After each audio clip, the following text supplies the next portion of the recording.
Schwartz, the rabbi of Oev Tzedek in the Upper West Side of Manhattan, will be speaking about experiences with single yeshiva graduates. And to my left, Ms. Sandra will be speaking about affecting change and avoiding mistakes in shidduch dating.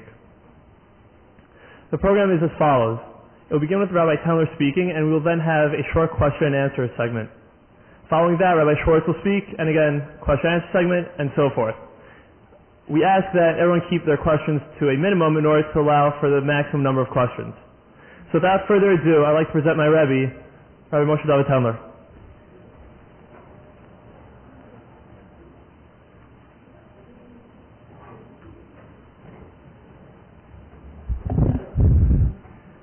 Thank you, Shaya. Kodesh Baruch Hu told Moshe to make the Mishkan. The Medrash records Moshe's comment, is it possible to do all that you asked us to do? And Kodesh Baruch Hu answered,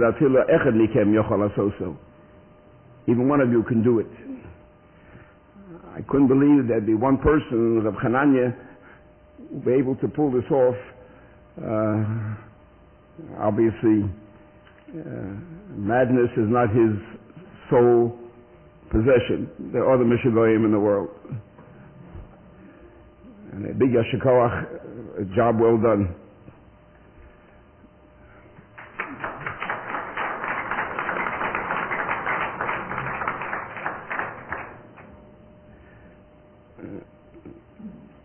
The first simon in Even Ezra.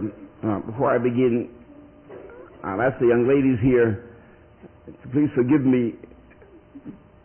My language is intended to be gender neutral, but my life is in the yeshiva, and possibly if I use a masculine phrase, you shouldn't think I'm trying to slight you. It's merely I'm out of practice since my daughters left my home.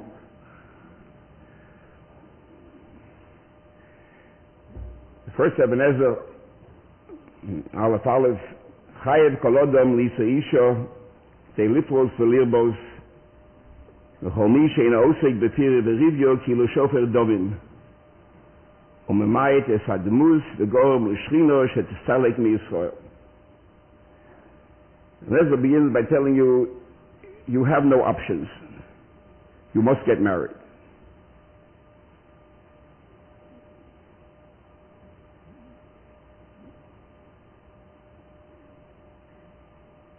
Unfortunately, it's not taught that way in our curriculum.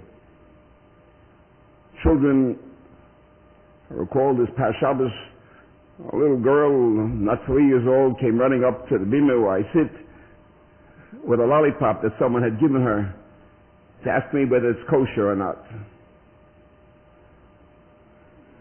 Can't read, doesn't have the slightest idea what kosher, not kosher is. She knows that she can only eat kosher.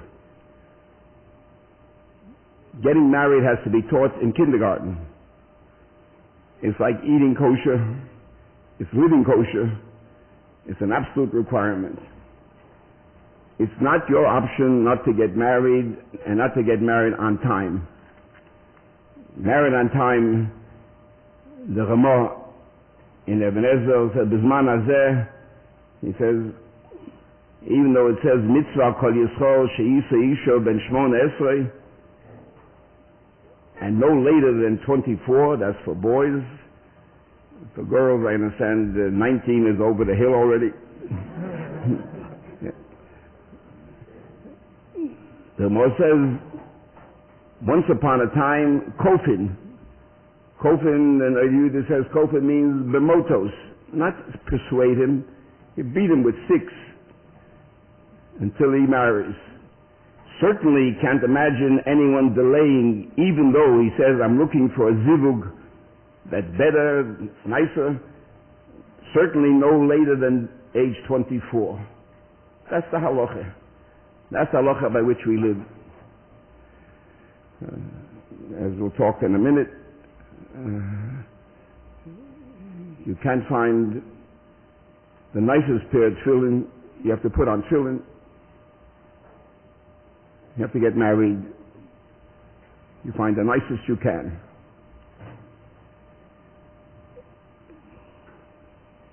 Nowadays there are secular restraints, and Chazal took note of that. There are secular restraints, finances, etc., desire for career. These are all lame excuses. Manda Yov, Chaya Yov, Mezona. Financial obligations are set by an individual, unfortunately, starting with where the parents left them. The young lady expects that the father worked for 35 years to buy a fine home and a nice car, that's where she will start her life, and that's where he will start his life. No.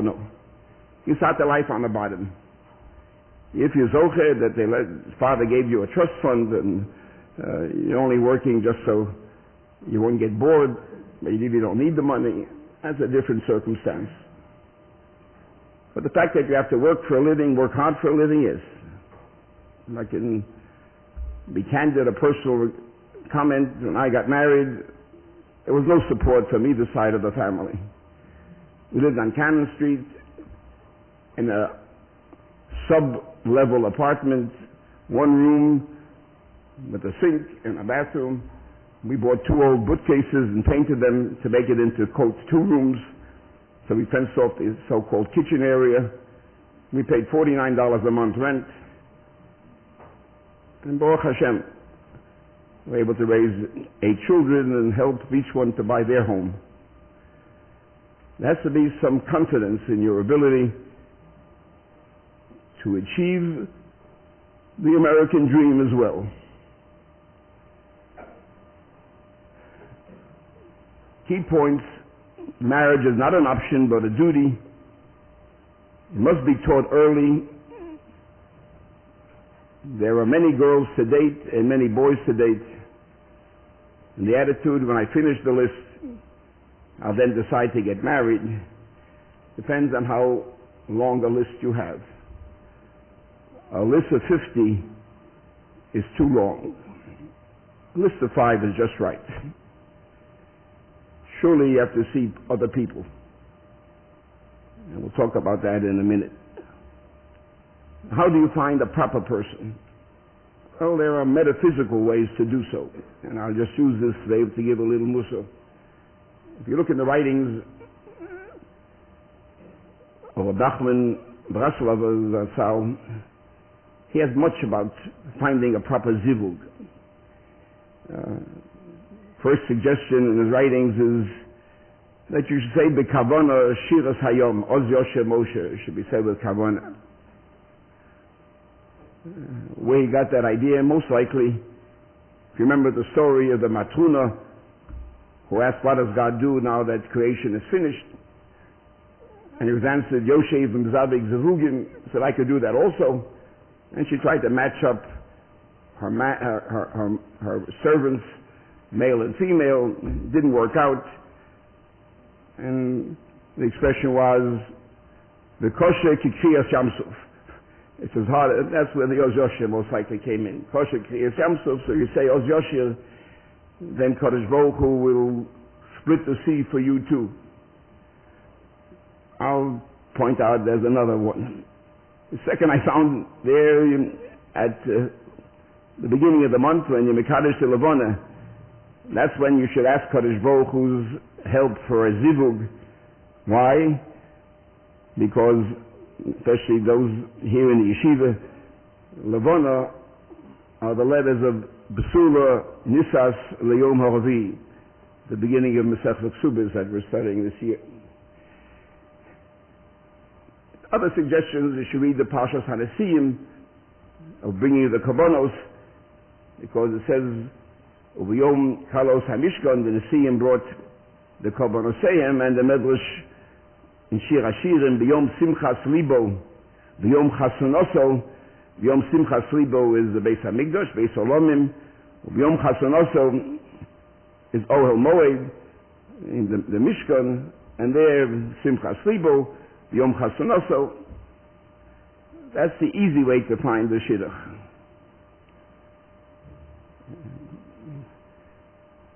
A little harder way is to ask someone whom you respect to say over a Dvar Torah. I assume now that there's a kollel in Stern College, it applies to them as well. Why? Because Sifsei Kohen Yishmu Das, V'Torah Yilamdu Mipihu, so Kohen Yishmu Das spells Shatchem, and therefore hearing Torah is a way to guarantee a Shidduch. I want to just use this just as a lead-in to what I want to say. You're all familiar with that Hahu Matruno. He taunted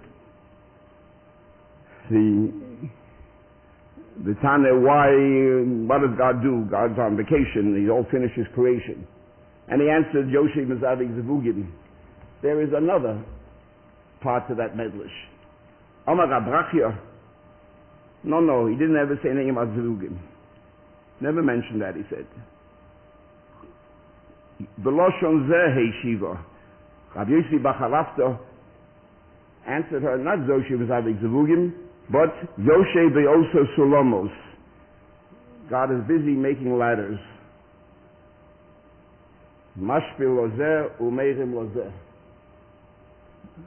What does Brachia mean to say? He doesn't make Zevugim.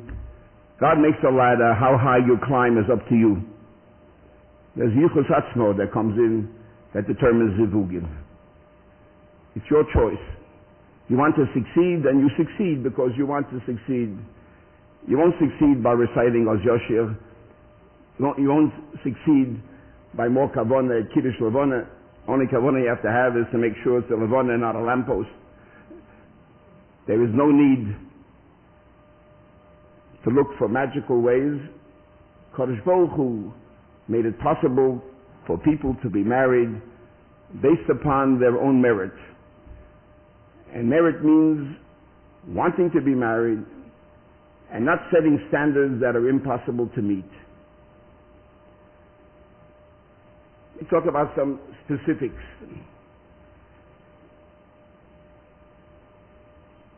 Shidduch is made first by physical attraction. You see a young lady, you see a young man, his appearance and dress and personality traits. Now, dress is a flag that you fly. A pirate puts up a skull and crossbones to say, I belong to that group. An American flag, Panamanian flag, tells you who you belong to. There's no doubt that dress determines your group. And therefore, dress is important, but not as important as people make it. Rigidity of mores, of customs, are not in keeping with a sense of priority, a sense of importance in your life. I would suggest, especially in the world as we live in today, the absolutes that have been set. I talked to the boys now, our boys, B'nai Torah.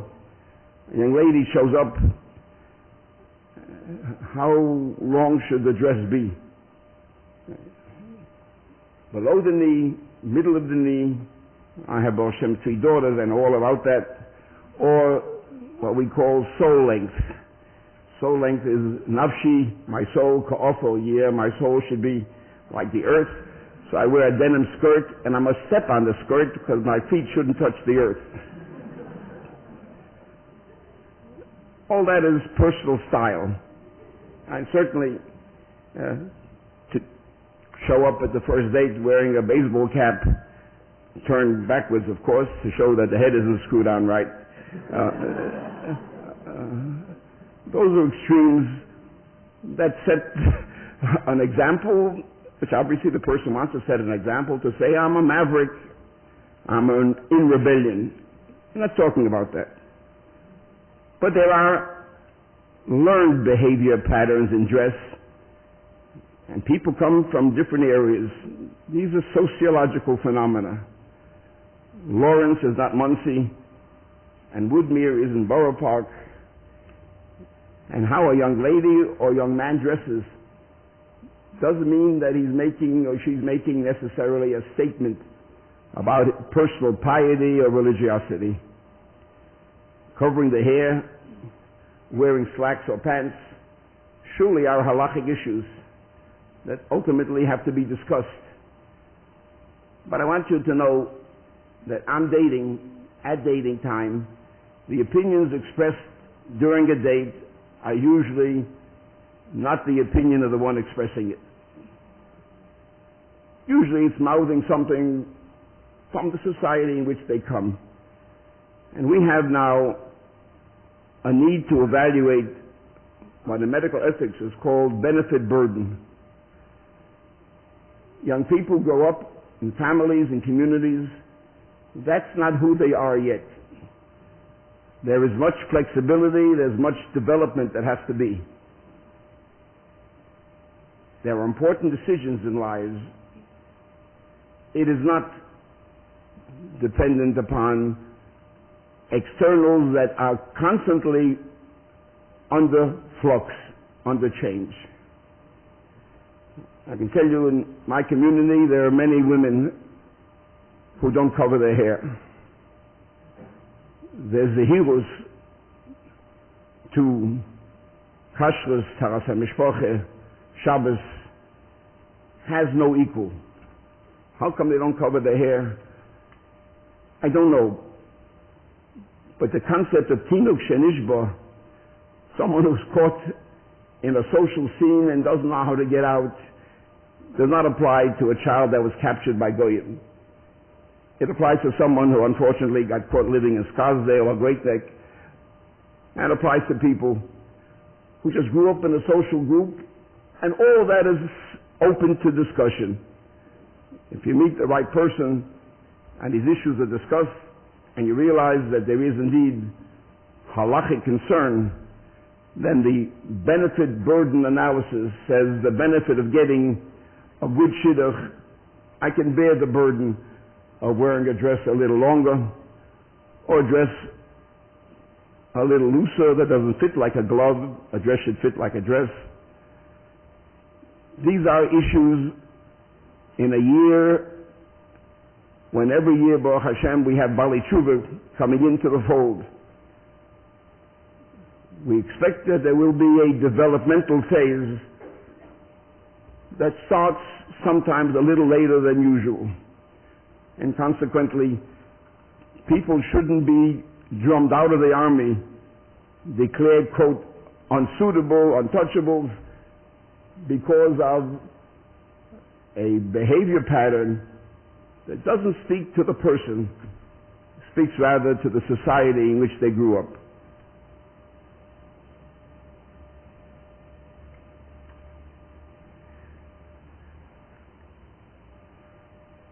It's important that boys and girls understand what the Torah says about a relationship, about a boy-girl relationship that becomes husband and wife. A lot of resistance to follow the halacha exactly comes from a kind of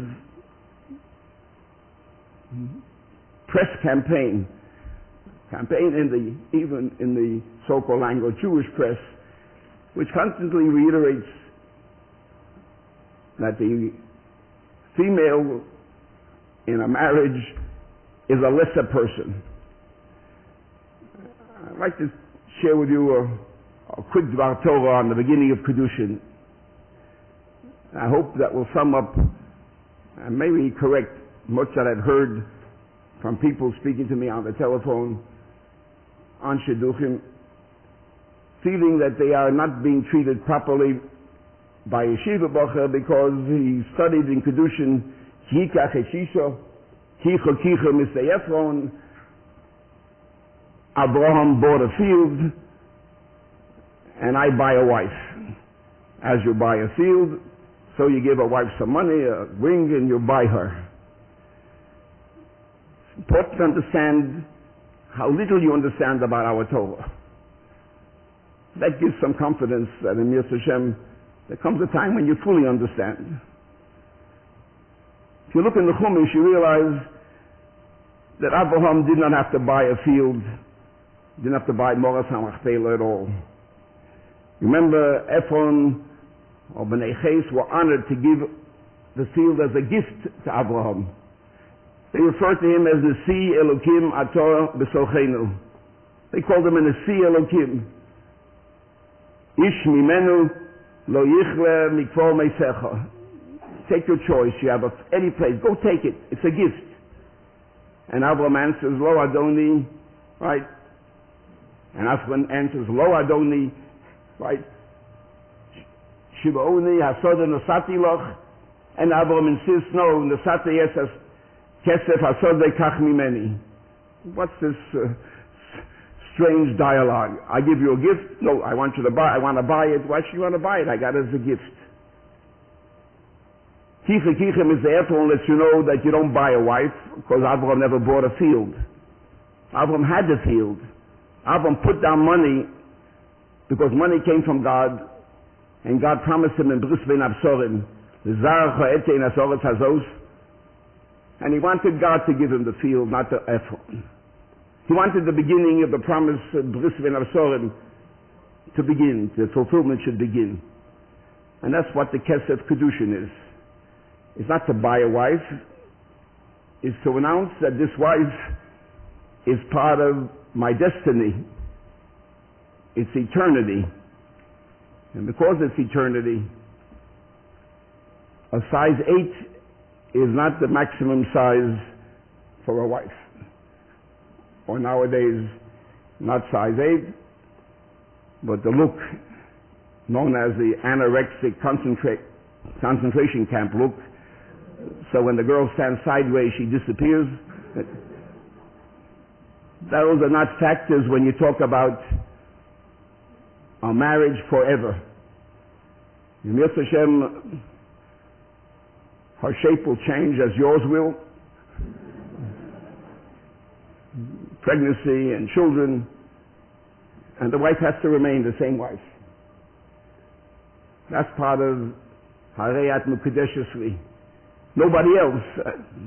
Can't find another wife. I'm all finished. Stop looking. Can't find another husband. And therefore, essentials are what you're looking for. Not that which is changeable, variable. That's nothing to pin your future on it. A key concern in Shidduchim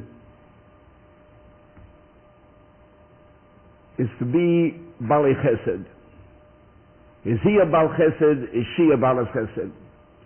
That's why many of these summer programs that involve care of the sick, a HASC program and so on, are wonderful places to meet people who are Bali Chesed. Nobody else would take a job diapering adults unless they're Bali Chesed. That's critical, because the stresses of marriage life are ameliorated by the chesed that a husband shows to a wife, or wife to a husband. That is critical. Rav Chaim Shmulevitz Zatzal, on the Gemara in Sanhedrin, Amalov Rav Yehuda Bar Eloi, Shoyu Shisha Talmidim Miskasin Betalas Echod. 6 Talmidim shared one blanket. There was such poverty in his time, right? V'hoyoskim Batorah.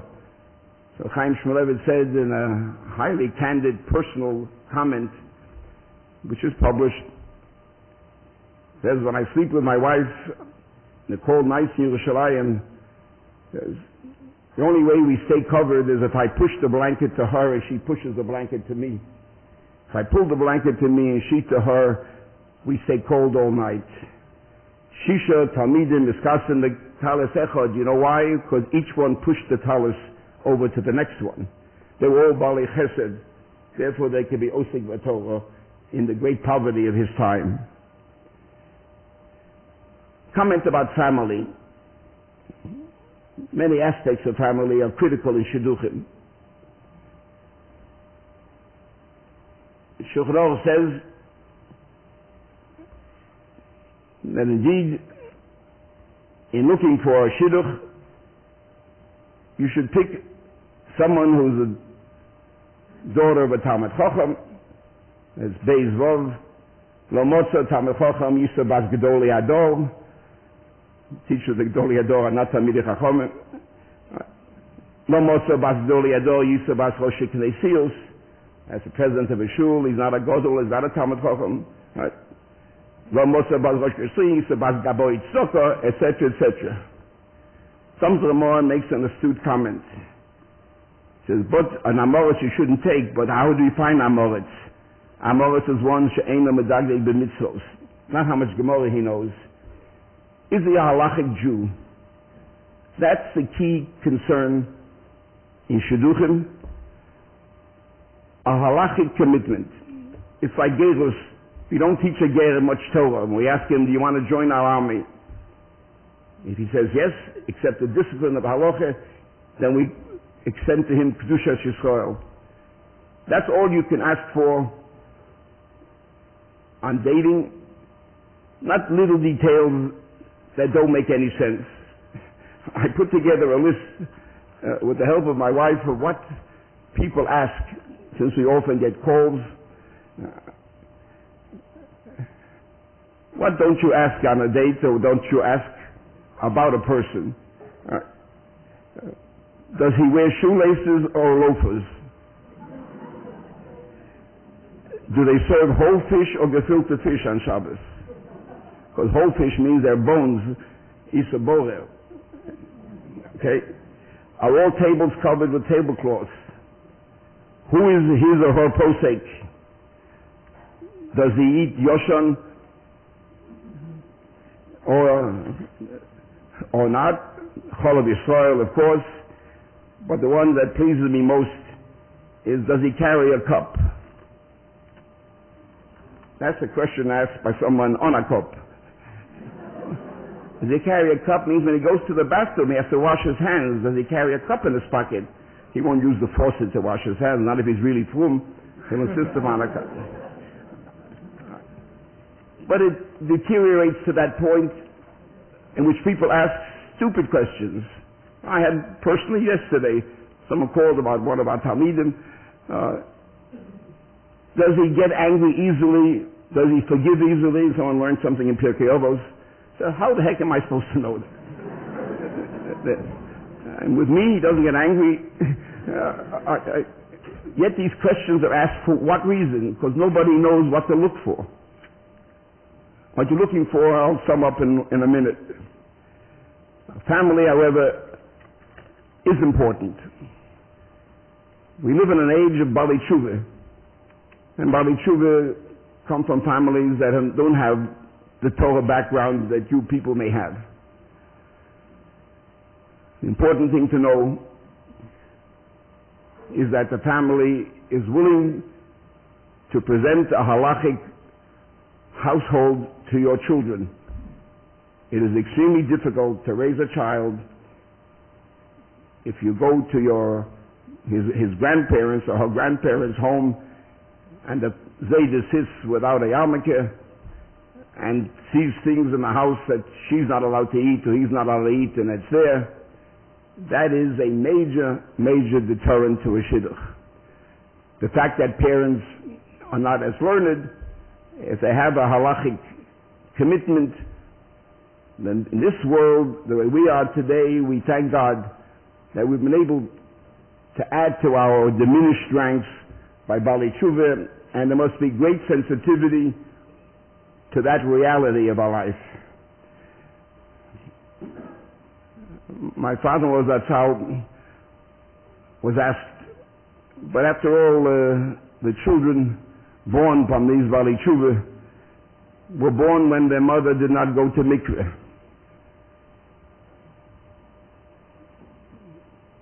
Is it not best to avoid taking a girl or a boy from a Bali Tshuva family where they became Bali Tshuva after the child was born?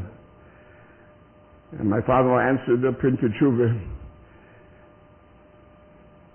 If they didn't go to mikveh, then the Gemara defines the personality of a child born as a ben nida or bas nida, as someone who is crude, uncouth, mannerless. Is that the girl you want to marry? Is that the boy you want to marry? Surely not. And surely the mother went swimming that month and the child is perfectly kosher. That's the kind of shuvas that you need in this world, the world in which we live. Are we doing on time? Is he here? What's it? Okay. Family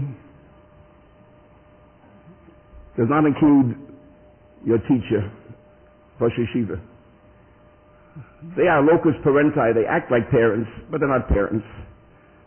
Shidduchim should be discussed with parents, not with Rosh Yeshiva. Some of them have ulterior motives, like the daughter of a major donor, the son of a major donor. They don't know you that well, even though you've been with them for a year or two. That's parents' job. Advice given by Rosh Yeshiva about Shidduchim, etc., need not be honored the same way that you honor their Pshat and Tosfos, how they teach a halacha. They may not be competent to advise in all areas of human concern. That's reserved for the Godel Hador, and sadly we don't have such a person today. A comment on family and genetics, a serious problem. What do you do? The Shulchan Aruch says, Lo yisa Adam isha lo mishpachas mitzoroim lo mishpachas nichvin. Even Ezra Beis Zayin.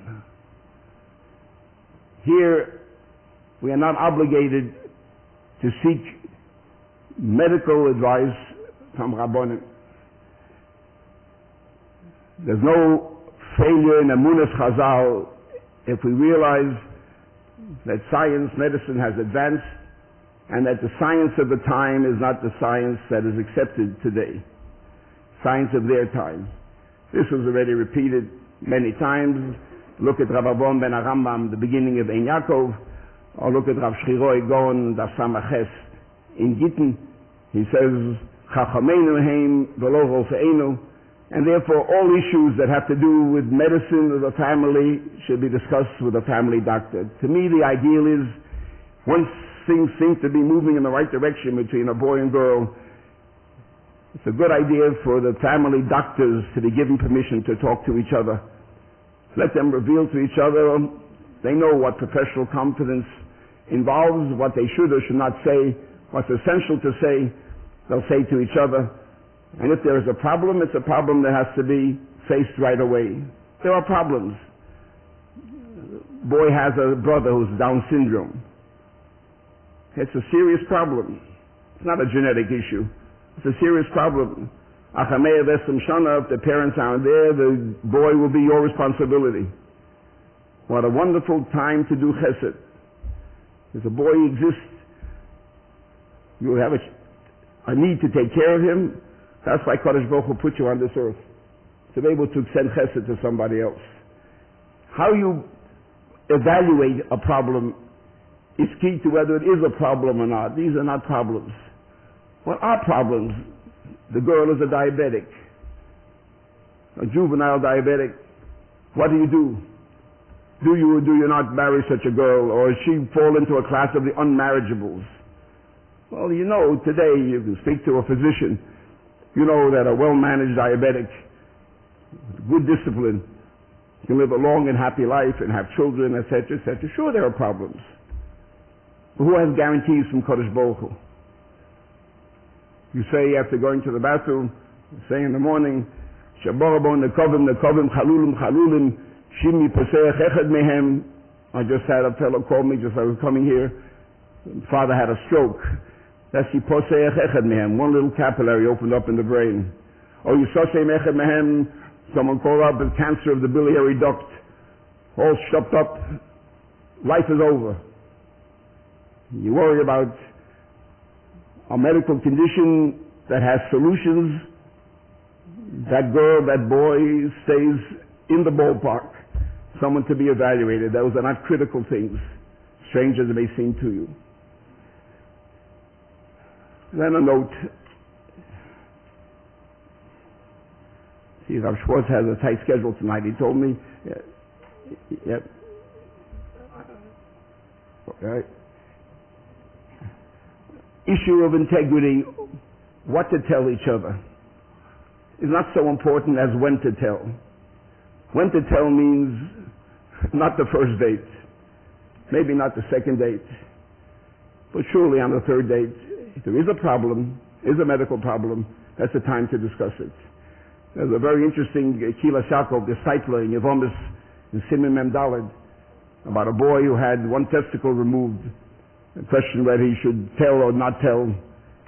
And he says, no, you don't have to tell. Why? The doctors say that no problem with fertility, perfectly fertile with one testicle. Don't have to tell a person everything.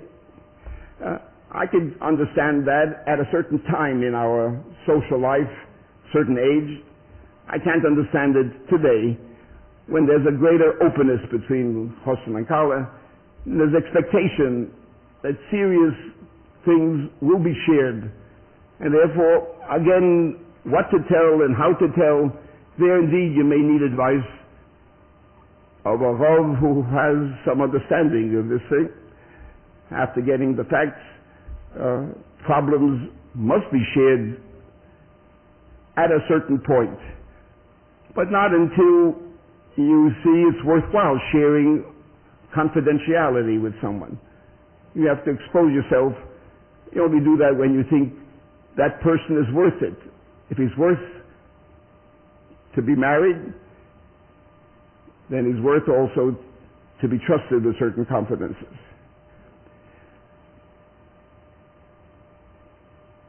Comments that I'd like to make on the dating game. I must admit I'm relatively, I guess, inexperienced. I never had occasion to date. I met my wife by accident, and then there was a system in the Lower East Side where you couldn't study at home because you had 9-10 children in a 4-room apartment. So the local public library on East Broadway was where we went to study. And after a few times, we realized that she seems to be coming the same time I do, and I come the same time she does. And that's how the Shidduch developed, even though there was objection from my family that her father didn't have any money.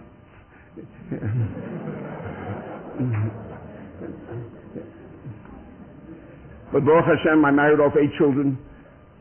I know about dating.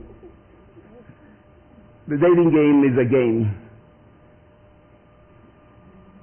And no one reveals true personality until later.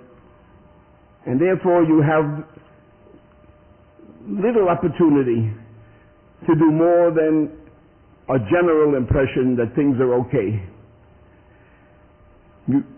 Mutual interest, discussion of what you people did last summer, what you plan to do as far as career in the future, the kind of education you had. Those are proper topics for discussion which give a feel to the other person of who you are. But you don't know that, who they really are, most likely, till you bring your first child to the chuppah. By then you get to know her a little bit. This is the truth. This is really what it is. And when Kodesh Baruch Hu helps and you've chosen well, then indeed it all comes out well. Reb Hananya has protested on the Shidduch rigidity. You must use a shotgun, etc., etc. We have Baruch Hashem intelligent people. The fact is that Shatchonos today is the most convenient way to meet somebody. Possibly almost the only way to meet somebody. But a shotgun has only one shot to fire. The second is up to you. This rigid rules. One, you must go only with one boy or one girl at a time. Nonsense. Second, you go with one at a time. After the chasana, you go with that one at a time.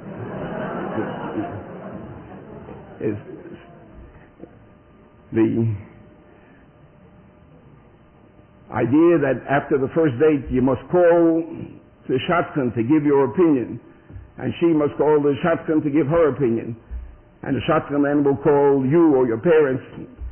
Where this developed and how you people allowed it to develop, I don't know. It's nonsense. You meet a young lady and you're pleased with the meeting, you say to her, I hope we can see you again. If she says no, it shows she has seichel, that's all.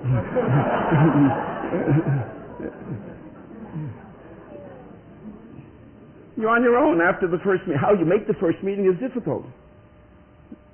Really difficult. The only way I can think of, you get people like Abchananya who have boys and girls come to a lecture, and I hope after this lecture you people will socialize a little bit.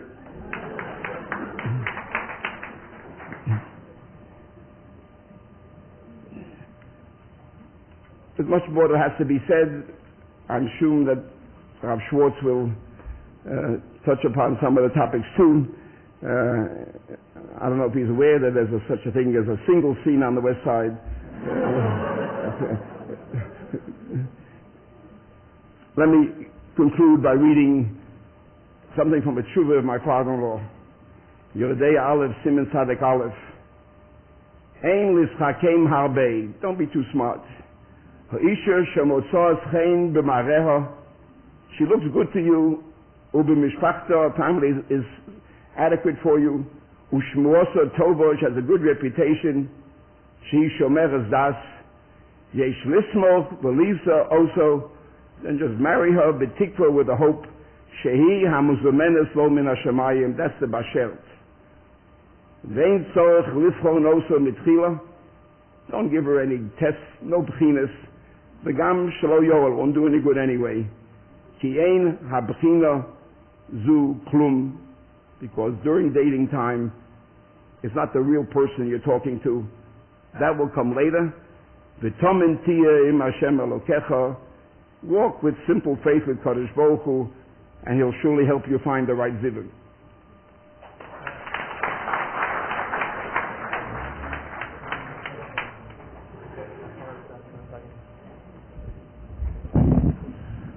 Okay, so now what we're basically going to do is we're going to have a short question and answer session where Chananya is going to walk around with a microphone, and hopefully everyone will be able to keep their questions to a minimum. Rav Tendler will answer them, and then once that concludes, we'll call upon Rabbi Schwartz. First question.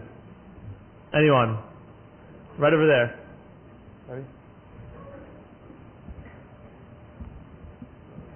Rabbi Tendler, you spoke about the importance that the parents' home should be halakhically observant. So what does that say for, let's say, a boy or a girl who themselves becomes a Baal Tshuva and the parents have not yet? We live at a time when a parent's home is not the only educative force in a person's life. For better or for worse, the school has taken over. So as far as the girls' commitments are concerned, the boys' commitments are concerned, that comes from the education they have. The problem with the home is one that I said is a serious problem. When the home maintains its secular behavior, then you have a simple problem. Can you visit there? Can you come to them on a Shabbos and have the television playing? Are they prepared to cooperate? I have a couple in my community. He's was a yeshiva many years. He's a resident at Albert Einstein. His father is not Jewish. When his father comes to visit Muncie, as they do, doesn't come to shul. He happens to be like a rocket scientist. He's way up there, very, very intelligent fellow. He comes to the house, he wears a yarmulke. Right. They do not visit his home on Shabbos. They'll come on a weekday. On a weekday, when the children walk in, he wears a yarmulke. He knows he can't interfere with the education of his grandchildren. If you have that kind of sensitivity, then the field is open. If the parents are rigid in their secularism, they are in rejection of Judaism, it's a very difficult shidduch and one which I would not recommend.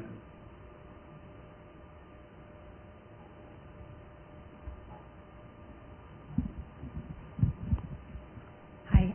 This is sort of what he said. It's about, if I'm being too nitpicky, then just tell me and refuse to answer the question. But the thing that you said about Zadie not sitting there wearing a yarmulke. Now, I can understand about what you said about during Kiddush or something, he should wear a yarmulke because that's just proper. But don't you think that perhaps it might be a little better for just while he's sitting around doing whatever to be himself kind of, instead of possibly I can't think of a better word, lying to the child? And also, wouldn't it be a wonderful opportunity for the children to learn how to love non-frum Jews, because they see it in their sweet Zadie, and he doesn't do this, so so he's okay. So why not start there? I didn't get the question. Does that make sense? I hope that made sense. Sorry. What does he ask? I didn't get the question. What does he ask? You hear it? Yeah. Yeah, what is What he's saying is that he wonders, wouldn't it be better if, if the family is not from that, the grandfather should sit there with his yarmulke, and more important is that the children, the grandchildren that grow up, they can have an ava for non-frum people. Yeah. As you know, the job of parents is to brainwash their children. If your child was taken as a child to a Catholic home, they would be members of that religion and defend it strongly. Chinuch is not an opportunity for liberals, for a liberal education. Liberal education has to come while being trained that your religion is the only way. At the same time, there has to be some understanding on the part of parents for them to have sensitivity to people who are not as adherent to Torah law as we are. But certainly, the idea that children in their early maturation will have this mixed message, that's a serious deterrent to a proper education of a child.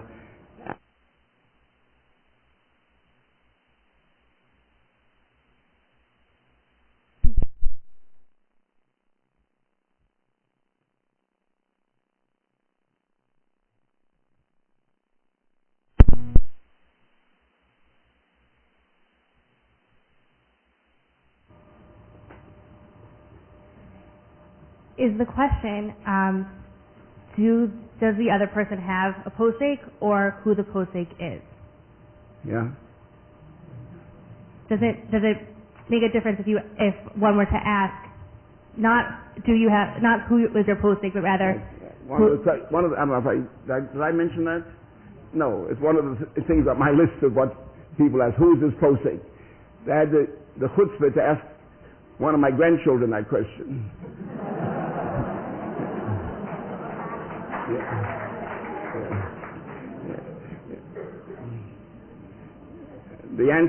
The proper answer to that is none of your damn business.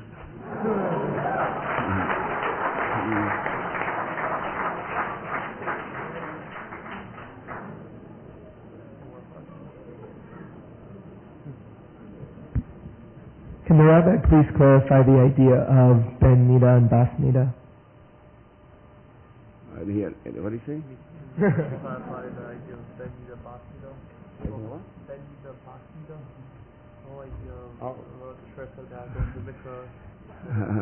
I don't know if this is a proper time to do that. Just that the Gemara says that there is some kind of defect in such an individual. And the point of Rabbi Feinstein's tshuva was, if the defect doesn't reveal itself in a personality flaw, then that comment should be disregarded.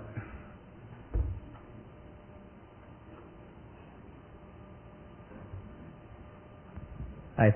What's your take on getting married at a certain age? There's a lot of pressure, especially on the feminine side, in certain communities to get married before a certain age. So what are your comments on that? What's your message? The Shulchan Aruch says you should get married by the time you're 24. Right? This is a strong, positive recommendation. The goal is that you should still be able to play handball with your grandchild.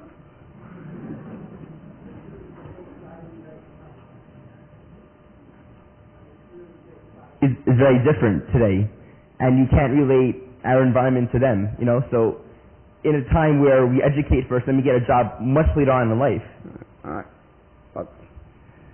I know people who met each other in a co-ed camp when they were 15 years old, and they've been engaged now for 7 years or 8 years. No. What you're saying essentially is what I commented on. You expect to continue where your parents left you. That's like Kodesh Baruch Hu said, Al Ken Yazov Ish Esover V'Sim. You leave your parents behind and you start from the bottom, not from where they left you. They left you in Lawrence, they left you in Woodmere with a 10-room house and a swimming pool. No, you go to Cannon Street and live in a basement and get married.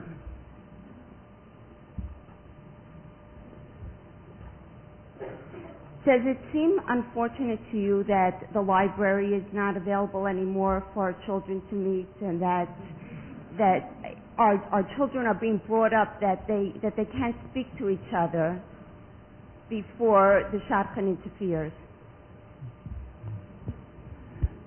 No, the problem is they can't speak to each other because they don't see each other even. I mean, I come from Muncie there when they get married. After the chuppah, there's yichud. They have yichud in separate rooms now.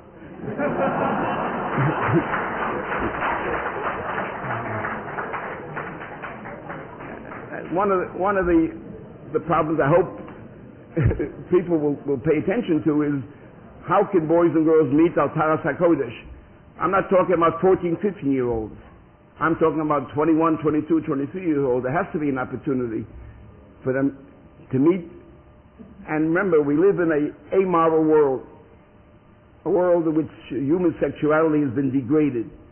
So we can expect, in order to get the Shvil HaZohov, in order to get the midpoint, you must have to lean over a little bit to the right in order to readjust. But surely, I can't imagine that a little ingenuity shouldn't work out that problem.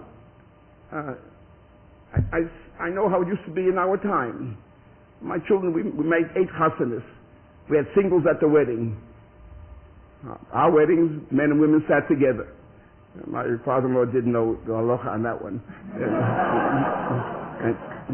And the singles were set up so that they had smaller tables. That was all intentional. We sat, I remember, 10 to a table, and the singles sat 6 to a table. And the idea was, and someone, the Hossen College sat and figured out, I think that this is good shadchanos to put these people together. You try your best to find opportunities, but to go ahead and take every opportunity and defang it, take away the possibility of boys and girls talking to each other, that has led to this present problem. How to resolve the problem, I can't imagine it too difficult if there's a will to sit and discuss it. And I think our yeshiva has a prime responsibility to help solve that problem.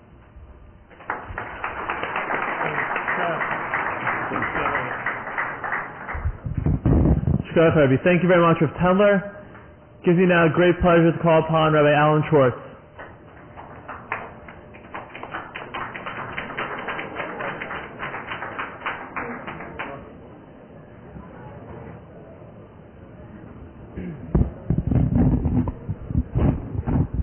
I may express a small degree of trepidation upon following Rabbi Tendler. I'm sorry that I missed the first half hour or so of his presentation, and I apologize in advance if I repeat anything that he, in his great erudition and humor, has already spoken. But I would like to share some of my experiences overseeing approximately 3,000 different single members of the West Side community in the last 15 years. It's a very transient community. If you ask them where they'd like to be in a few years, the answer is probably not the West Side. Although more and more singles are getting married and staying on the West Side, even with the crazy rents. When you're used to paying $1,800 for a hole in the wall, when 2 people get to pay $1,800 for a hole in the wall, I guess it's a little easier. Be it as it may, I will try to stick to the regimen given me, which is to just speak an introductory message for a few moments and then leave the floor for questions. So I came up with a 10 Commandments of I think there's a book by that name. I took no material from that book, but the 10 Commandments of dating as I have seen it on the West Side. 1 is always be willing to go out a second or even a third time. Too many times have I set up people, and after the first date, without being able to tell me the reason why they won't go on a second date, either because I don't want to speak Lashon Hara, it's just me, I don't know what to say, but whatever it might be, I find that the reasons are not good enough unless you're absolutely repulsed. I mean, what can I say? You're talking about a person who wants to throw bombs for a revolutionary movement. You don't want to go on the second date with that person. But unless you can really pinpoint what it is, I must tell you there are many happily married people today who simply did not hit it off on their first date. There are many happily married people today who tried to go out, they went out a few times and it didn't work out, they broke up for a year and they went out again and bang, it hit them. So please be more ready to go out on a second or third date. Second word of advice is what I call the cable TV syndrome on the West Side. There are just so many people. I remember doing a Purim shtick once about how people talk in the Kiddush room or in Shul, if you've ever seen 95th Street on a Friday night. New York Magazine wrote that it is the second hottest single spot in New York. They didn't say Jewish single spot. Single spot. It's Friday night on 95th Street. Now, a lot of people look from the outside and say, that's awful, that's terrible. But what I hope is that people actually have a little tachlis while they're standing out there. I recently did a wedding in Montreal where the two actually met there. The guy looked at her and said, you know, I want to meet that person right there. He was introduced to her. They had lunch the next afternoon. He did it all by himself. He didn't need a shotgun. And at the wedding, they had the beautiful posters at the wedding. It said, introduce your children to OZ, the land where dreams come true. So that was very nice, and we put a big poster of that in our own living room now. Anyway, you only need one. What I saw talking about the cable TV syndrome is where you're sitting there with a zapper and you have 876 channels to watch, and you keep on pressing and pressing for the next one, the next one, the next one, wondering what better program is there than the one I'm actually concentrating on now. So just pick on one person. I dare say, I remember quoting the first few years I was at the Shul. In Shul, I looked up at the women's section and I said, it's very likely, I feel, that there are any one of 50 women up there, pointing to about 300 at the time, that will make just about anyone down here happy. And I said, and I bet there are any one of 50 guys down here that would make any one of you up there happy. In other words, I'll talk about Bashert in a moment, that you just need one. But while you're not concentrating to a great extent over what else might be out there, just keep your mind open, be mavir al hamidos, and that next week, the Jewish Week quoted that I said that the number was 300, that any one of 300 women in Shul at any one time could make all the men downstairs happy. I didn't say 300. 50, I think, is a stretch in itself, but still. The point is, you only need one, so stop looking at what else is out there and what else might be better. Just find the one that makes you happy. 3 is be realistic of what you are and what you deserve. There are many 38 to 42-year-old men in my shul who let go of wonderful women 15, 20 years ago because of tiny, silly little things, and they confide in me about it. And they look at these women now with 3 or 4 kids, and they would love to go back to that 15 or 18 years ago and just pop themselves in the head and say, this shouldn't bother you, but it's too late. 4, this is a true story. About 7 years ago, there was a gentleman in my shul who used to keep a daily record. It's wonderful to do this on a weekly basis maybe, but a daily record, what he did for God and what he did for himself that day. And he likes to have a certain percentage between what he does for God and what he does for himself, his learning, his mitzvahs, etc. And he told me he has a problem. He just started dating, and he's spending a lot of time on the phone with this person, and he's spending a lot of time with her, etc., etc. And I guess you can see where this is turning.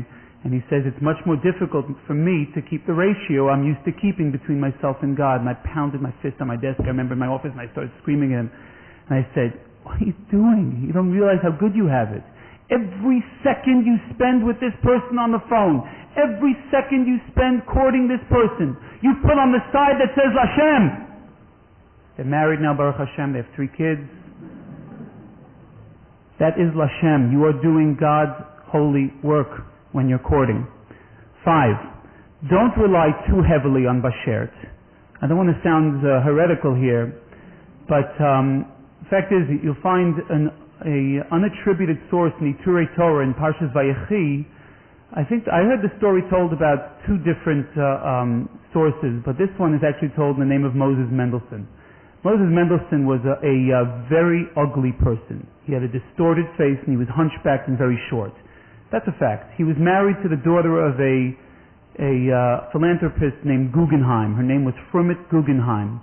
And she, according to the story, was quite stately looking and much taller than he was. These are the facts. How they met may be up to legend, but this is what's written in this sefer. He sits down next to her and he says, "Do you believe in bashert?" He said, "Of course I believe in bashert. It's in the Gemara. We all believe in bashert." So he said, "Well, let me tell you this. I was there when the voice came out and said, Bas Guggenheim la Moses Mendelssohn."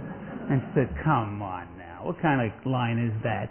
He goes, "Yes, and I asked to see her." And you know what the angel said? The angel said, "No, you don't want to see what she looks like." He goes, "Why not? Wouldn't you all like to see what your bashert looks like?" Because you don't want to see her because she's hunchbacked, she has a distorted face, and she's the ugliest thing on 2 feet. He goes, "Oh my goodness, what? That's terrible. That a woman should look like that? Please, God, do me a favor. Give me those features. I'll look like that. Just make her beautiful. Please, I beg of you." And she agreed to go out with him. The rest is history. In any event, the Gemara that talks about who you will marry also talks about what you'll do for a living, how you'll live out your life. These things, an angel called Laila holds up the fertilized egg and it says, "What tipazu mateo leho, chachamo o tipesh, gibor o cholosh." Just Rosh o Tzaddik, that's in your hands. But the other things, that's determined back then because the chromosomes are already set. You know, there might be someone in this room who is gifted with the ability to play the violin better than anyone who has ever lived. But you know what the problem is? You don't even play violin because you never took one in your hand. But had you been given a violin when you were 2 years old, you would have taken to it immediately. But you missed that calling. Hashem gives each and every one of us certain callings. Personally speaking, I once played piano on the Joe Franklin show at the age of 4. You've heard of Joe Franklin? I bet Rabbi Tendler has. Remember him? He is the oldest continually running show on television since 1948. He's on cable now. Anyway, so I appeared on his show in the 60s, and I played piano, and then I talked to him at his desk. It was a talk show. And I remember the conversation with my father afterwards. He said, "I have never seen anyone play piano like your son at this age. Do not give him piano lessons. Because if your son becomes a pianist, he will not be a Shomer Shabbos." Joe Franklin is Jewish, and he told my father, "You're an observant Jew. If your son plays piano to the extent that I believe he will be able to, he will not be a Sabbath observer. All the contests are on Friday night, all the concerts are on Friday night. Don't give him piano lessons." And I never got a lesson. My brother and sister got piano lessons. I played everything they played after they got their lessons. And to this day I can play well enough. I think I once played at your house, Cyrus. I can play well enough just to entertain myself, maybe not anyone else. But did I miss a calling? I don't know. Was there a certain bashert about what I would do at the piano? Maybe, I don't know. Am I just as happy having not met that calling? Very possibly. What I'm trying to say is that we may miss our bashert. It's actually a taisus. It's actually Rishonim and Achronim discuss this according to the halacha that says that you're allowed to get engaged on Tisha B'Av. Shema yaktimenu acher. Barachamim, the Gemara concludes. Lest someone else step in ahead of you and take her away. Who's going to do that? If she's my bashert, how can someone else take her away? And if she's not my bashert, he ought to. The Rambam asked this question about the Torah that said, if you just got engaged, then go home from war, lest you die at war and someone else marry her. But if it's your bashert, who can marry her? She's for you. So anyway, the Aruch HaShulchan, and we already see in the Ritva also before, the Aruch HaShulchan cites a number of Meforshim that say that this Shema Yaktimenu Acher is actually the father of this girl. Just imagine this thing. I'm a little older than my wife. So at the time of my birth, a heavenly voice came out and said, Bas Ploni LePloni. It's already set aside for me. But what happens? This Ploni already has 8 daughters, and he wants a son. So you know the Gemara in Brachos that says that a prayer within 40 days of conception can turn a daughter into a son. You've heard it, right? It actually was done once with Dinah. There was a son turned into a daughter. Remember that?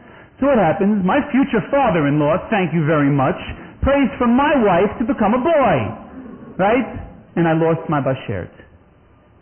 Chevra, Bashert is not exactly what it's all cracked up to be. The Rambam actually wrote a tshuva all about this. Don't rely too heavily on Bashert. You have to work, you have to have your own ishtadlus. I'm sure this is Dvarim Shel Tam and everyone can understand this. But I've heard too many people tell me after a first date, my mother always told me what my Bashert would be like, and he's nothing like that. Well, Chevra, let's not listen to that kind of advice. Work on it. Number 6. About 7-8 years ago, I gave a drasha on Parshas Lech Lecha that when you're on a date, always do whatever you're doing for yourself, and if the other person is doing the same thing, do it for that person first. In other words, you're pouring a drink from the table into 2 cups. Pour for that cup first. Whatever it is that you're doing, open the door. Be courteous. After all, why do we paskin halacha like Lavan and not like Yaakov? Right? And the Mefarshim quote Lavan, Lo yasek kein bimkomenu l'seisa tzi'ira lifnei bechira, like in your place where you do put the tzi'ira before the bechira, right? The tzi'ira before the bechora. Lo yasek kein bimkomenu. I mean, the Mefarshim could have quoted from Benos Tzafcha in Yesh Nochlim, where we learn the same halacha, that you're supposed to get married in order of age. We paskin like Lavan in this case because it's a simple courtesy. You don't get married when you have an older sibling at home who's not married without their permission. In any event, my drasha was on the pasuk Vayet Oholo, that's spelled in the Masorah with a hey at the end instead of a vav. Rashi brings down the Medrash Rabbah that says that Avram always pitched Sarah's tent first. Be courteous. I say this not only to the men to the women, but the women to the men as well.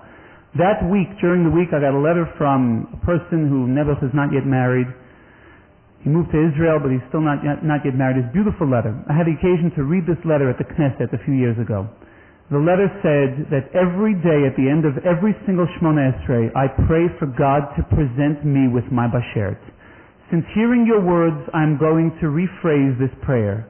God, there's a woman out there who's looking for her Bashert, and she is in pain just as much as I am looking for her. So God, please do me a favor. Present my Bashert with her Bashert. You see, it really means the same thing, obviously. But he's pointing it out from her perspective. Why did I read this at the Knesset? I just wanted to say to be more, Israelis should stop being in such a rush and cutting off people on the highways. Just be a little more courteous and think of the other person first. Number 7. Don't be afraid to meet in a way where you can observe someone and fall in love. I think I just heard that from Rabbi Tendler.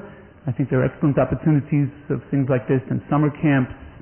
You're working on programming together, or Color War, or Camp Hask, or Camp Simcha. I'm sorry? Oh, Simcha is separate now?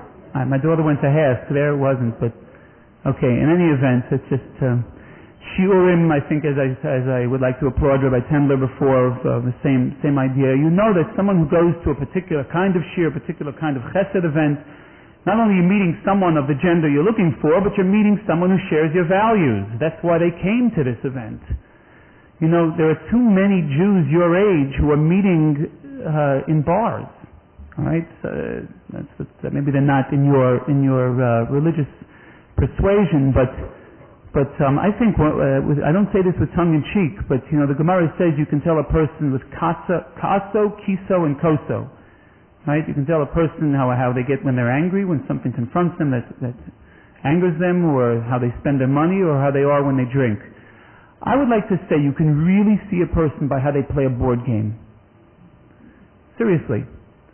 Play Trivial Pursuit with someone, or something, I don't know, play a Boulder Dash. You can really see someone, how they are intellectually even sometimes, and you can see how they react to adversity. I don't know, but seriously. It doesn't have to be a board game, many different things. It's just that we never have the opportunity to see a real person. They're on up for hair, that's all you're doing. You might as well ask them questions in Choshen Mishpat. You're just testing each other. You're not on your real, genuine behavior. And very often, one of the problems I said in one of the earlier of my commandments here, is that you never get around to the second or third date because, the hotel lobby was the first date, second date maybe an airport, third date is maybe ESPN zone, maybe I don't know, maybe anyway, so that's number 7. Number 8 is try to figure in Meseches Kiddushin between Daf Mem Ches and Daf Nun. There are all these conditions about marriage. Harayet Mekudeshes li Amanah Shani Tzaddik, Amanah Shani Gibor, Amanah Shani Osher, Amanah Shani Rosha, Amanah Shani this and that. What is that? Has anyone in this room ever contemplated actually giving a ring to a woman and saying these things? You know what I'm saying? What are these things coming about? Because at the time of the Gemara, there was very little time for courting. You didn't come up with these things until it was B'Shas Maisa. So you had to actually build into the Kiddushin these certain Tanaim. Today we determine these things obviously through dating and courting. I think Rabbi Tendler covered most of this. If I would write down here the things that parents, hundreds of them over the years, have called me to ask, and woefully, I don't get the questions, is this person a mensch? Do they speak Lashon Hara? Instead, I hear, who's their posek? Who is my son-in-law going to call when he has a shaila? Right? Instead, I hear, what kind of tablecloth? I'm not kidding you. What kind of tablecloth does her mother tend to get overweight? What? What? It says in the Torah, a man can't marry a girl and her mother. What are you talking about?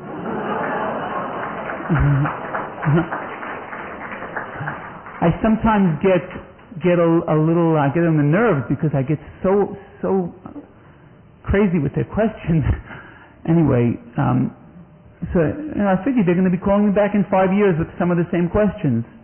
So, but seriously, the Gemara in Maseches Yevamos says that every Jew has Rachmanos, they have Baishanos, and they have Gemilas Chasadim. If you limit the 3 questions to that, your daughter-in-law will have someone else to talk a Choshen Mishpat and a Shagis Aryeh. They're asking, can he type up a good Shagis Aryeh? Can I have a good halachic discussion with him? I said, listen, your daughter's a big girl. She can find that out. She'll, let her find that out. But you're asking all the wrong questions. Is he going to be a mensch to her? Is he going to be kind to her? That's number 8. Number 9. Take time for tachlis. I say this every day, and Rabbi Tendler also talked about this. Especially at weddings, my goodness. You're dressed your best. You look your best at a wedding. But you never see him because you're on 2 sides of the room. You're eating it half a mile apart. And you never see each other. There's really a chance to sit and say, who's that? And ask your friend, who's that? And walk home with a couple of phone numbers or something. And it's an excellent opportunity.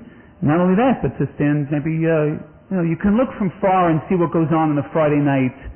I remember a few years ago, it was 5 degrees outside. It was Friday night after Asara B'Teves. And I made a bet with one of my balabatim, at least tonight they'll go home right after shul.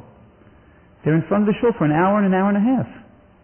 People want the opportunities to talk, to sit around and say a few words and ask a friend who's that, and it works. Finally, be easygoing.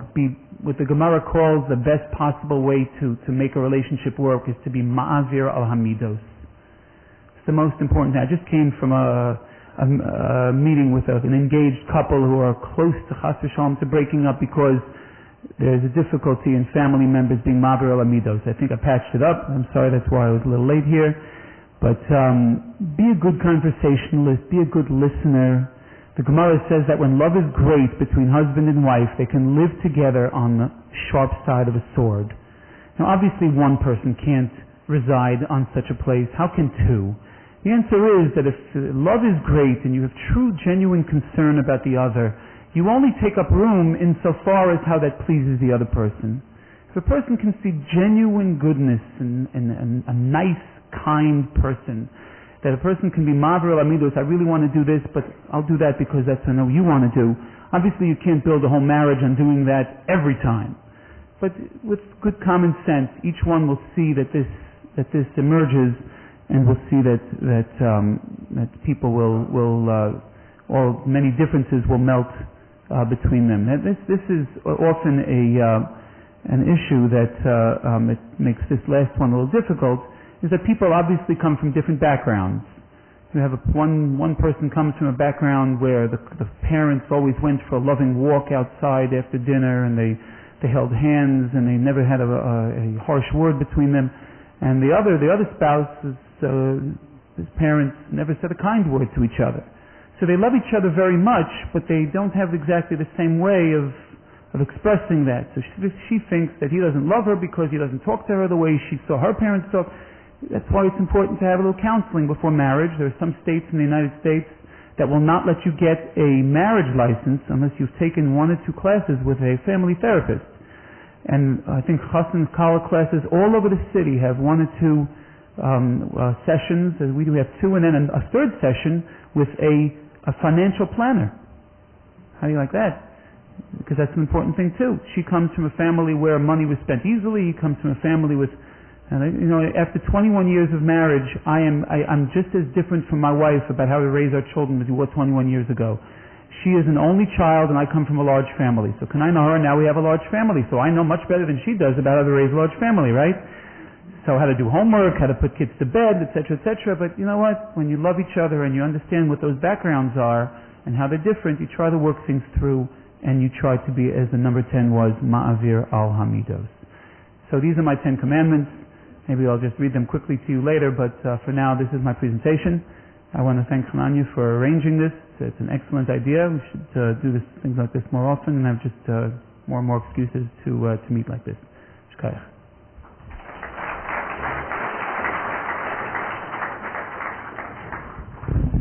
So now we'll take questions for Rabbi Schwartz. First question in the back over there.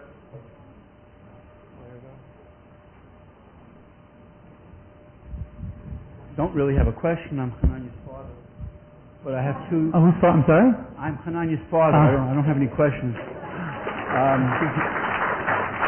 Is my daughter in the room, by the way? I do have 2 more tips that I'd like to give, which weren't given tonight. One, when groups meet, especially at a chasana, you find all the girls sitting in one group, and the boy can't go over to break up the group, and they lose an opportunity to meet. So therefore, I advise the girls to spread out a little bit, give the boys a chance give the boy a chance to go over to one girl, not to a whole group. Secondly, when someone is fortunate enough to find a basherta and get married or get engaged, they seem to lose all their friends and forget about them. That's a wonderful opportunity. If a girl becomes a kala, her chassan has many friends. Why not ask your chassan to introduce those friends to your friends? And the other way around too. Why doesn't the chassan ask the girl to introduce the boy to her friends? That's 2 more tips that I have for tonight. Okay, we have the 12 commandments this evening. Thank you.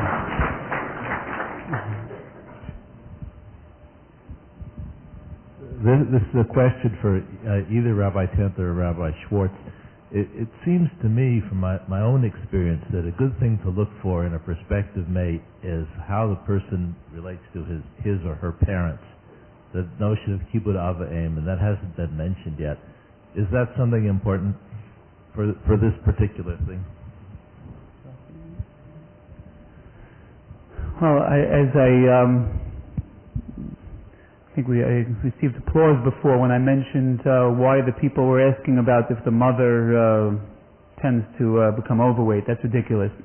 But one thing is very clear. It will surface in how a man will treat his wife, or possibly his children as well, by how he treats his parents. There's actually, if you want to look at the parish of Abarbanel, to cut the words Kabedes Avicha Vesimecha, he has quite a long commentary about this, about how the relationship between parents goes in a direction of spouses as well as children.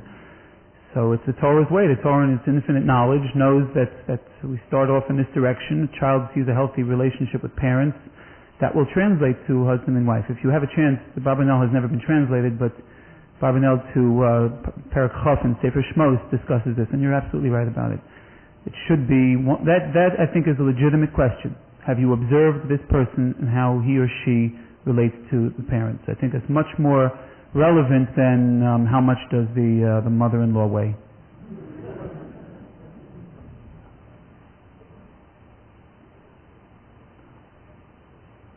Regrettably, there's little opportunity in the dating scene today. It's not like it once was, where you dated the girl next door only, in a little community where you know how families live.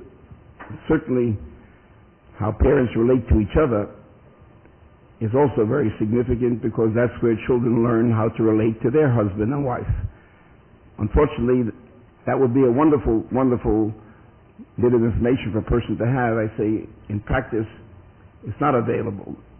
Kibbud av v'em, however, does come into the picture usually when the parents object to the shidduch. And that is an interesting halachic ruling. The parents have no right to object to a shidduch unless they can claim that the shidduch embarrasses me. Then kibbud av v'em comes in. The boy's father is in prison. The father has a right to say, it's such a mechutin I don't want. And then kibbud av comes in as a halacha d'oraisa that you have to listen to your father even in Shidduchim. But if the father says, I don't think she's pretty enough, you don't have to listen to her father. One of my sons came back from a date and said to my father-in-law, I'm very much impressed with the girl, but I don't think she's very pretty. Which my father answered, you're picking a wife, not an esrog.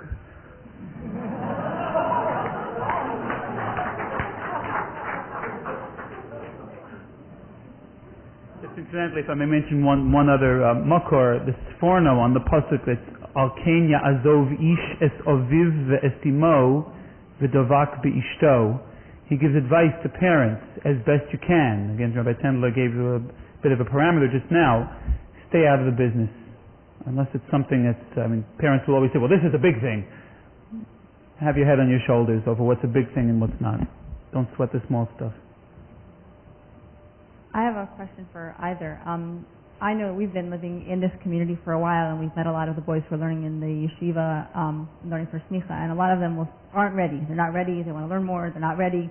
24, 25, they're not ready, and maybe 25 they get ready. They're last year in smicha, and I wanted to know if you had anything to say. I know the society has changed, and I know that people may want to wait, but I wanted to know if you had anything to say to boys learning in yeshiva. They're saying, I want to spend more time learning Torah. I know when I get married I won't be able to learn as well.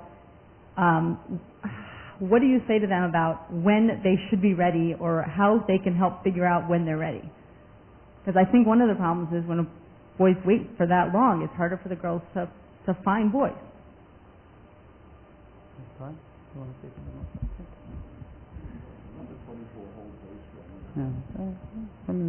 There are Gemaras that refer to this as well, about the ages.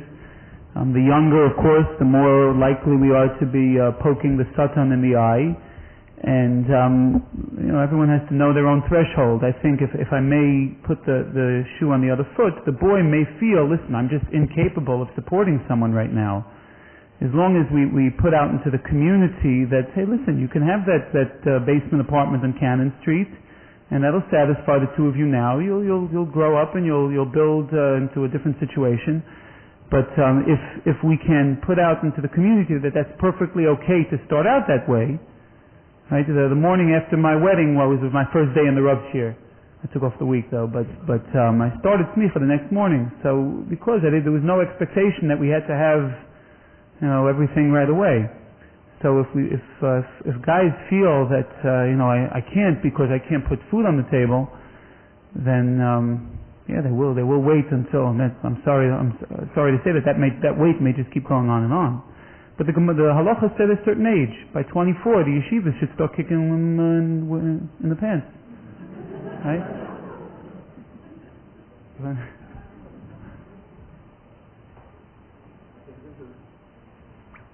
Maybe directed more to parents, but to children too. We are influenced by American society. American society has this Wild West idea that You're independent, you're on your own. As soon as you get married, of course, your financial responsibilities are your own. That's not the Jewish way. Never was and should not be. I'll put it to you very bluntly. If parents would make the simple calculation that if my son didn't get married this year, I'd have to support him for another year, and if each set of parents would continue the support of their child for the next 2-3 years while the couple finds a financial base, then people could get married younger. But the boys and girls don't want it because it's not the American way. But it is the Jewish way, and it should be that way.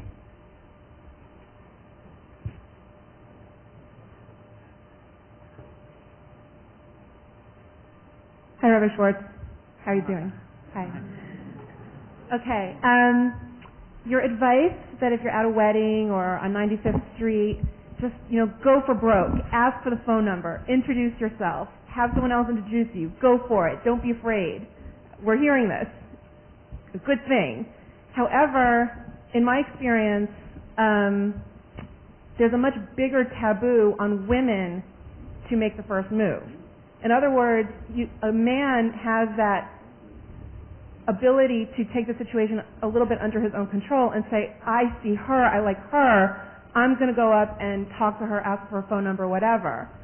But women are often stuck in a situation where they either don't feel they can do anything about it, or because they're waiting for the man to make the first move, or they make the first move like through a friend and make it sound like it was the friend's idea because God forbid the guy should know it was really her idea and she really wants it. It has to sound like really the friend had the idea.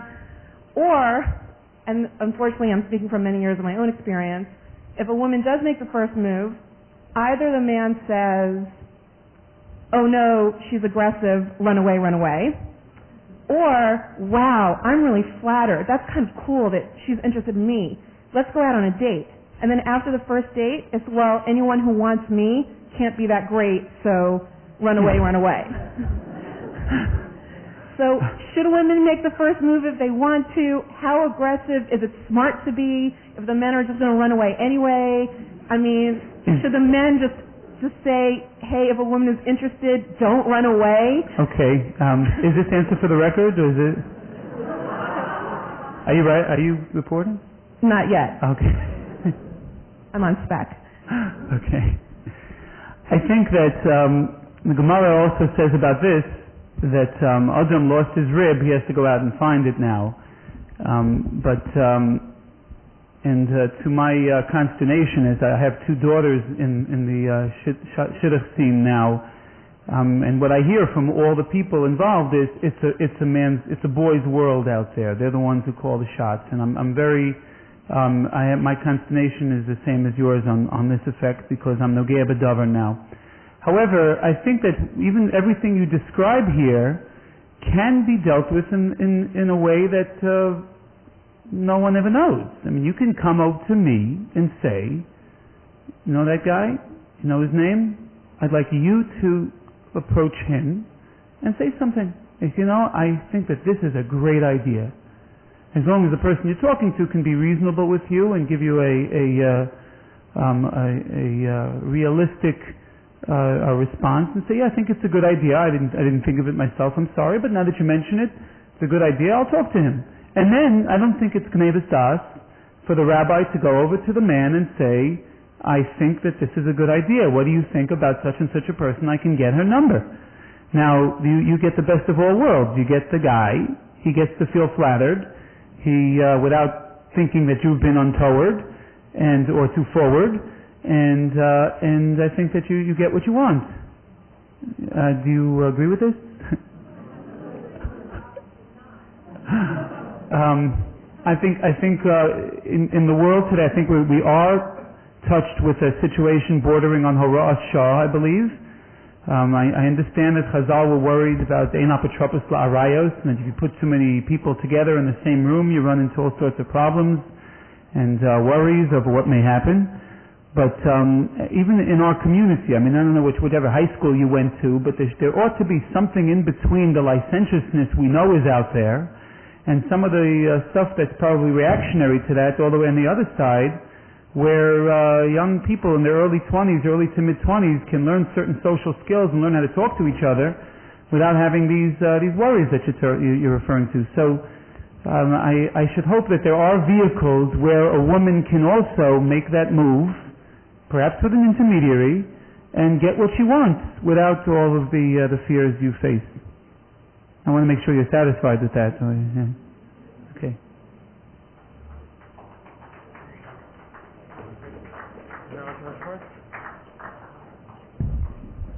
Thank you very much, Rabbi Schwartz. Thank you very much, Rabbi Tendler.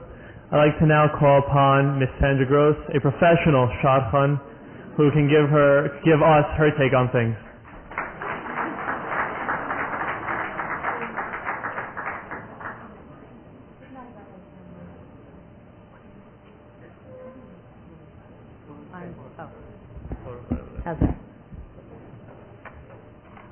First of all, I'd like to thank Hananya for giving me the opportunity to come here. And I just would like to say that there really is, I've noticed over the years, over the past 5 or 6 years, since my oldest child started Stern College, which was in the early 90s, until now when I have a son who's in the smicha program, that there definitely is, I see, a tremendous problem in how young, intelligent, good-looking, vibrant, talented, Orthodox people can meet other young, vibrant, talented, attractive, Orthodox people. And I think there is an answer. Because in business, when you have a problem, you look at a business model that helps you solve the problem. I want to tell you something. 30 years ago, there were also young, intelligent, very bright, Orthodox young men and women who wanted to meet. And we came to Stern College and Yeshiva University. And there was an unbelievably vibrant Jewish community. And we had a commingling of the people from Stern and YU almost every night. Every activity that could possibly be together with the young men from YU and the young women for Stern, every opportunity was seized and grabbed, and we made the most of it. So there were co-ed chagigas for every yontiv, there were lectures all the time, and whatever you can think of. There was debating teams, there was so much going on. We did not have a van in those days. You had to take the train.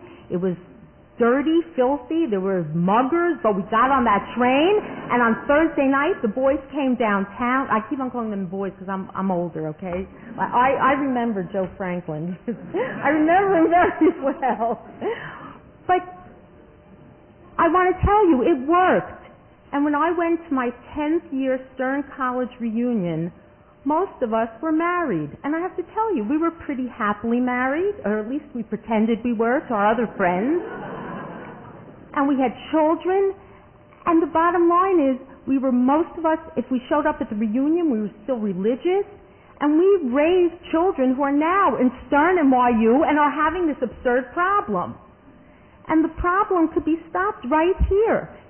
I think it is time, and I'll say this for Hananya, you can stop them. You can end this madness. You have the Rosh Hashiva who was in charge when I was in Stern was none other than the Rav.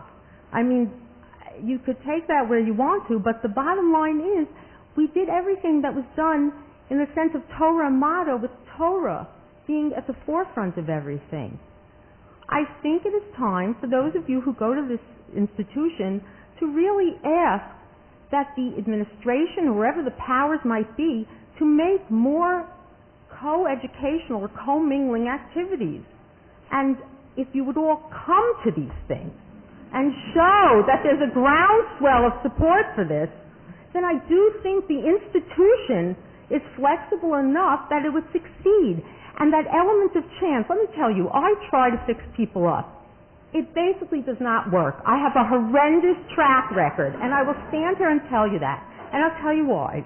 Because there's an element of chance in life. It is vashert. But that element of chance, if you don't have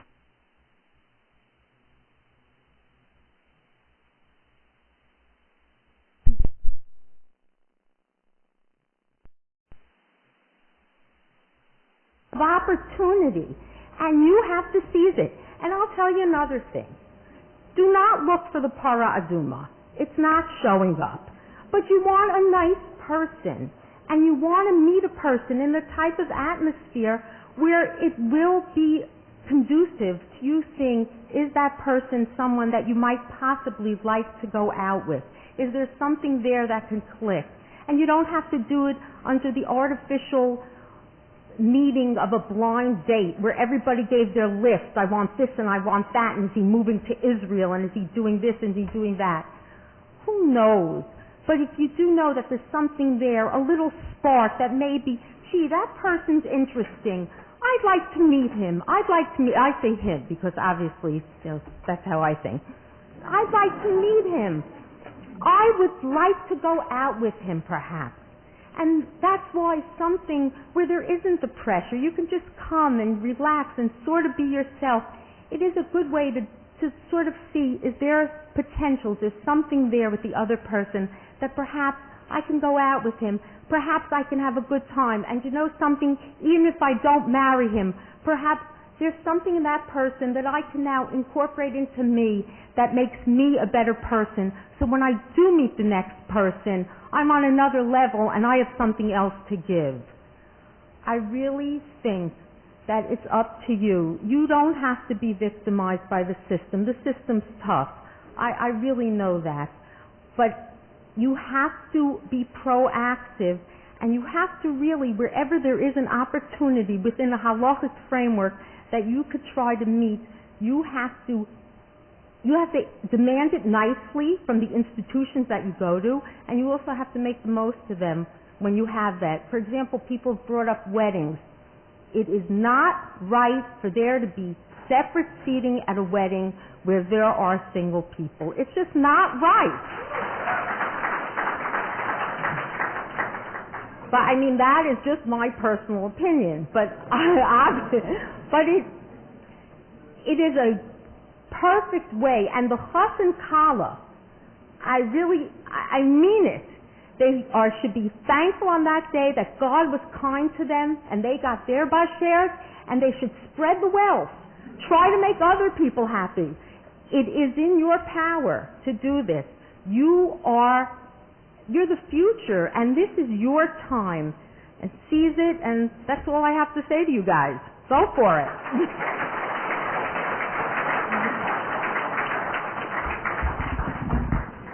So now we'll take questions for Ms. Gross. First question, Tanya, is in the back.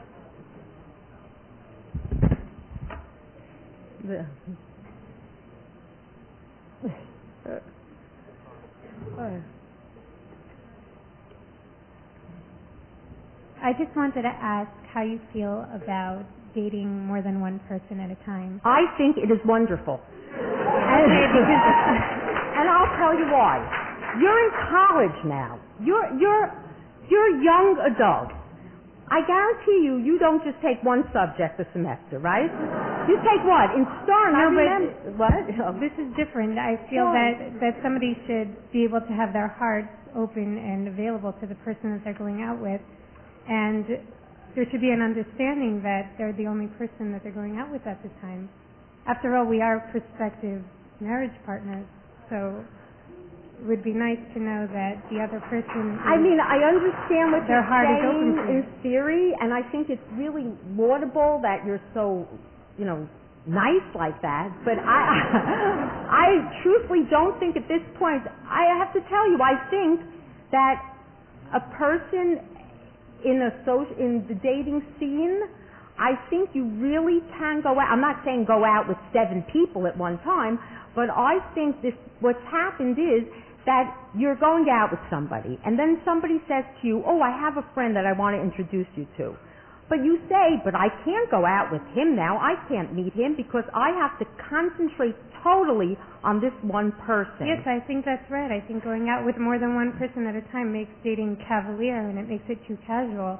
And that's what causes people to be single for a longer time, if they think that they can just go around and date lots of people at a time. I mean, that's not... I think if it works for you, then really that's what you have to go with. But I think as a rule, you start wasting too much time. But I think dating more than one person at a time is wasting time, because it just makes you confused. It's just a difference of how we see it. I mean, that's just a difference of opinion. Yeah. But Rabbi Schwartz, maybe you could say something about that. I'm more definitive. Well, maybe we can find a pshara. I'm not sure if someone is opening up their heart maybe the very first time they're meeting. Maybe after the second or third date, maybe that should be... Well, one thing is clear. There should be an understanding on both sides. If one side feels that you're seeing me exclusively, and the other side does not have that same sentiment, that's a problem. Because one side is being deceived or led astray. So in this day, and there might be a pshara here, maybe by the second or third date, you can already start to say, listen, I feel very strongly about you, and this idea about going through the shadchan to say yes or no, I agree with Rabbi Tendler very wholeheartedly. I said that people in their 30s who are so afraid of rejection that they have to tell me, I really want to go out with her again. Can you ask her if she would say yes? I mean, ad kidei kach. And you know what? If it's better for them to hear the rejection from me, I'm willing to make those calls all the time. But we have to have a situation where we can face this music ourselves. But anyway, to answer your question, I think that there should certainly be an understanding on both sides, and maybe there can be maybe some kind of pshara at some point. Obviously, you have to say I'm not dating 4 people at the same time. When does that happen? The day before the engagement? You know. Anyway. The question I raised before about Shema Yaktimenu Acher, let someone else step in before you, I hope by the time you ask someone to marry you, you know what they're going to say. So too, by the time, when you're dating seriously with someone, hopefully they feel the same way, and you can actually share those words explicitly so that there's no misunderstanding. Each one should feel the same way. Hi. Hi. I graduated from Stern a year and a half ago, and when I was in Stern, there was the student council president when I was a senior. He made all these fun events they were really fun, and it was a good opportunity to meet people, and I used to go to them, and I had a great time. And people would make fun of them, like people would laugh at people who would go, not me, not like that, but like people would make fun of it, all the time, and I used to go and I used to have a good time, but it was so unfortunate that so few people went to that. I tell you, that's what really, all kidding aside, that bothers me terribly, because I notice that there seems to be terrible, I have children your age, and I notice that there seems to be, I don't know how this happened, and this is what really got me so upset, is that there seems to be some kind of stigma about people who tend to try to meet in more relaxed, informal atmospheres. And that it was, some of the feedback I would get is, she went to that, or he goes to that, he's not a serious person, or, that's fun. Just having fun which is a normal part of human existence. And hopefully you'll have fun your whole life, and I don't think there's anything fun within, the framework of your life as an Orthodox Jew. There's nothing sinful. We're not living in Puritan Salem, Massachusetts. But I've noticed that. I don't know what to tell you. I think there has to be other like-minded people like you, and that's why when these events do happen, people who feel that way have to come out. They can't allow... You see, that's the other thing. You come to college, hopefully you're here also for your intellectual growth, as corny as that may sound. And you're individuals with minds that God gave you to think clearly. And you have to also have a sense of self. These are the years when you develop it. And you have to say, I know in my heart that as a halakhically seeking Jew, somebody who's always trying to grow halakhically, because that's what we are, that this I know though feels right for me, and I could do it. And you have to have courage. Look, I'm going to tell you something. Everybody always says about splitting the Red Sea, making a shidduch is like splitting the Red Sea. In my mind, you know what it's like? It was Nachshon ben Aminadav, and that's the single person. And what happens is, Nachshon got to the sea. He looked back. He couldn't go because there were the Egyptians. And he looks forward, and there's all this horrible water, and it was scary. And Nachshon, but he decided in the end, he said, look, I have faith in God, and I have faith in myself that I'm competent. And he stepped into the water, and according to the Medrash, it didn't part right away.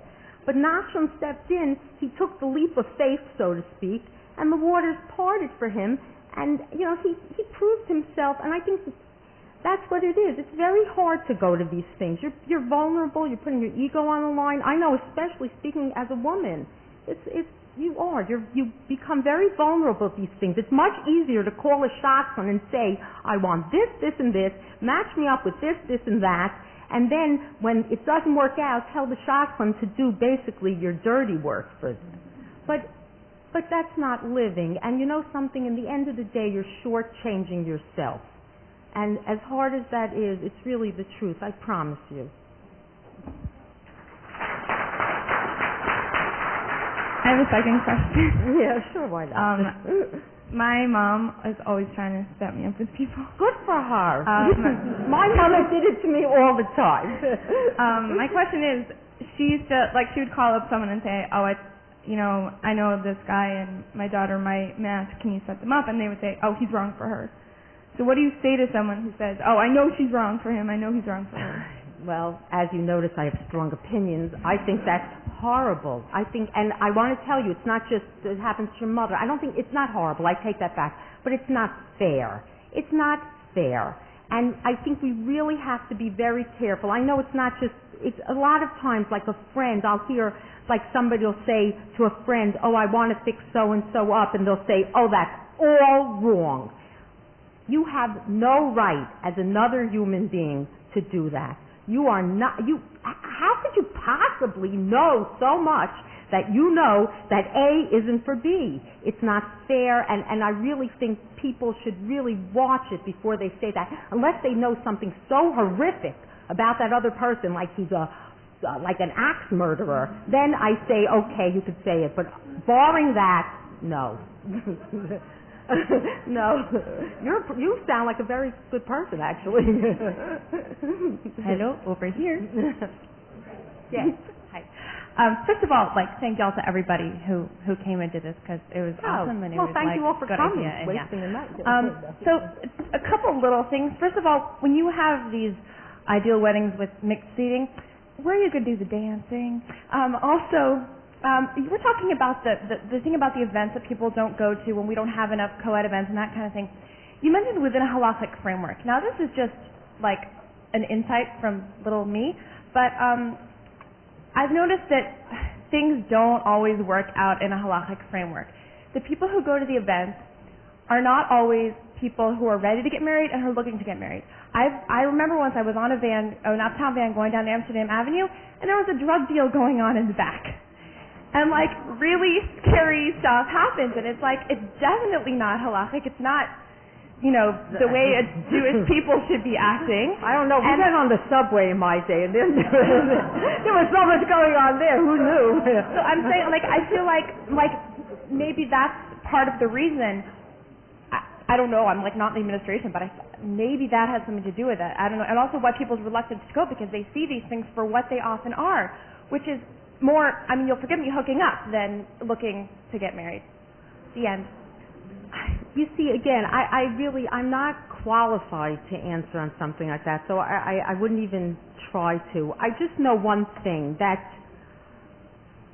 part of meeting somebody to get married, to my mind, is socializing and acquiring the necessary social skills, and also through the process of dating, you more define that which is somebody that you should marry.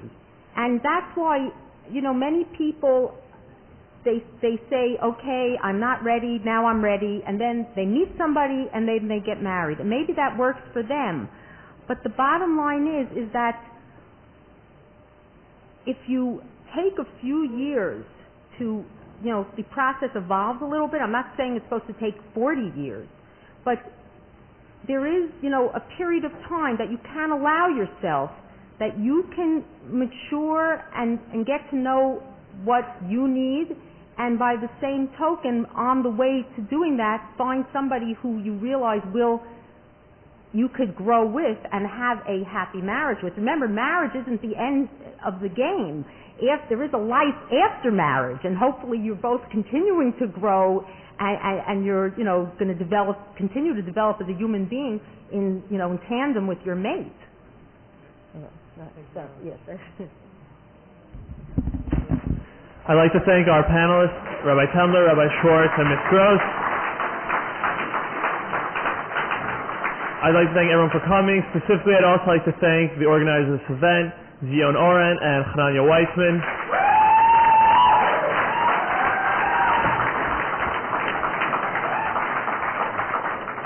Also, for those of you interested, audio will be available on yustudents.org, hopefully within the next day or so, probably also on shear.net. There are pastries on the side where people can get something to eat if they're hungry, and there are plenty more of kosher student council events that are upcoming in the next few weeks, and I can guarantee you personally that they are drug-free. Thank you very much.